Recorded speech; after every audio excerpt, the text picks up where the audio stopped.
vidas, pues mejor ellos por su mano se acabaron suicidando. Aún así, 2 generales optaron por intentar capitular, por intentar negociar con el enemigo. Seguro que desconocían las leyes de la guerra de los germanos, y éstas decían que cuando se entraba en batalla o se mataba o se moría. Por tanto, los queruscos, los germanos, no hacían prisioneros. Los romanos que intentaron pactar, que intentaron negociar, fueron pasados a cuchillo. Otros ofrecidos en sacrificios rituales, para dar gracias a los dioses de la guerra. Es difícil establecer el número de muertos exacto en aquellas 2 jornadas, y en la posterior persecución, en la tercera, pero se cuenta que sobre unos 24.000 romanos, entre legiones, auxiliares y acompañantes, tan solo lograron sobrevivir unos 1.000. 23.000 muertos romanos sobre el campo de batalla de Teotiburgo. En cuanto a los germanos, se establece la cifra de unos 7.000 muertos. Por tanto, en tan solo 2-3 jornadas de combates, 30.000 muertos en aquella zona tan remota de la actual Westfalia. Cifras abrumadoras. Varo murió con sus generales y sus hombres. La noticia, por supuesto, los supervivientes, los escasos supervivientes, llevaron la noticia a Roma. Octavio Augusto cayó presa de una depresión, cayó estupefacto.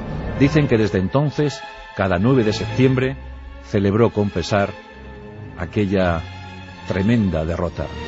La mayor humillación sufrida por las legiones romanas hasta entonces, o una de las mayores. Las primeras medidas que tomó Octavio Augusto fue la de despedir, cesar en sus cargos a todos los galos y germanos que servían en la guardia pretoniana romana y también en los ejércitos. Los licenció, no quería saber nada ni de galos ni de germanos. Y luego, por supuesto, Roma no podía prestarse a una severa derrota como aquella, una humillación terrible, y pronto empezó a perpetrar la venganza.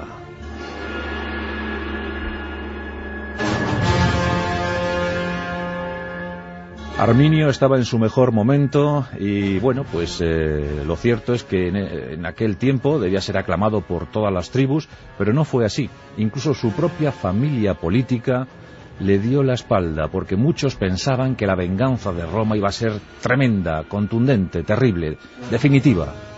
Pensaban que Arminio había cometido un serio error. Pero como la historia nos dictó, de error nada. La victoria de Arminio en Teotiburgo fue decisiva, tan decisiva que los romanos tuvieron que retroceder hasta el Rin y nunca más pudieron vadear el inmenso río alemán. El proyecto de expansión hacia el norte se vio frustrado en Teotiburgo. Jamás los romanos volvieron a poner pie alguno en aquella Europa del norte. Por tanto, la acción decisiva de Arminio fue determinante y fundamental para que los germanos permanecieran libres y 4 siglos y medio más tarde amenazaran directamente a Roma, las invasiones bárbaras. Todo se gestó en ese año 9 después de Cristo.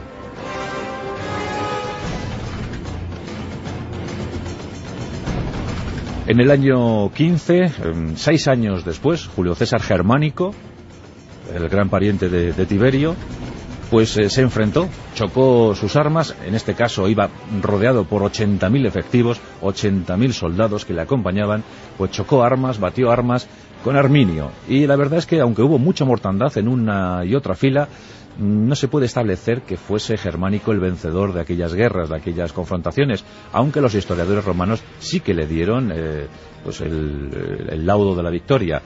Por tanto, Germánico adquiere ese nombre, Germánico, por esa supuesta victoria, por ese gran triunfo sobre Arminio, pero no se puede decir que fuera vencedor porque, como ya os digo, los romanos quedaron relegados a sus limes del Rin.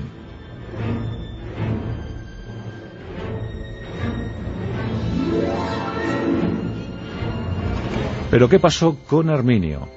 La historia de Arminio es, de verdad, difícil de contar. Tras la victoria de Teotiburgo, Tusnelda, que era hija de un jefe local, fiel aliado de los romanos, se enamoró de Arminio, quedó prendada de Arminio y Arminio de ella, tanto que ambos protagonizaron casi una fuga por amor. Tusnelda se fue con Arminio y esto su padre, Segemes, no se lo perdonó.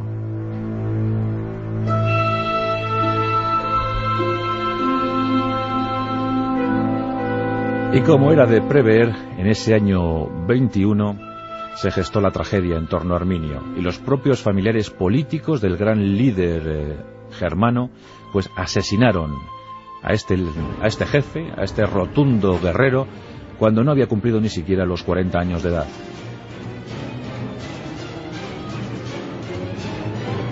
Tusnelda fue entregada a los romanos y llevada a Roma como rehén, como gran pieza. Habían cobrado una gran pieza, la mujer del jefe que les había azotado en Teotiburgo.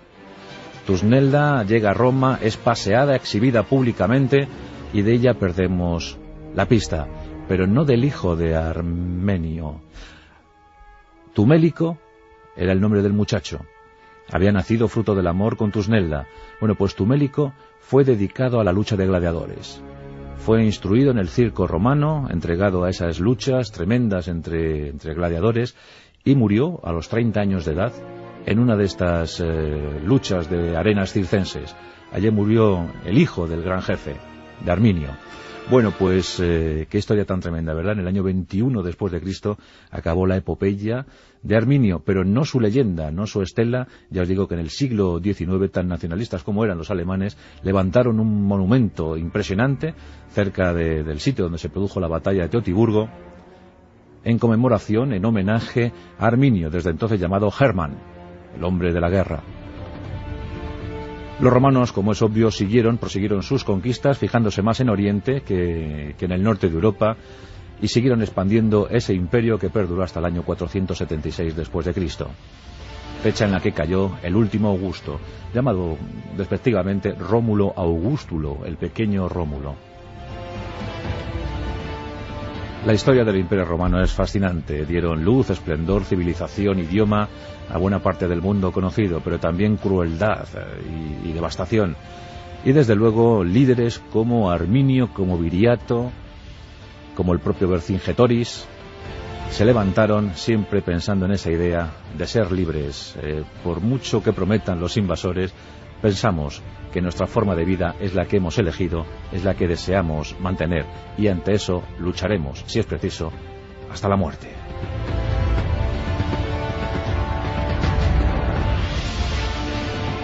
La rosa de los vientos en Onda Cero.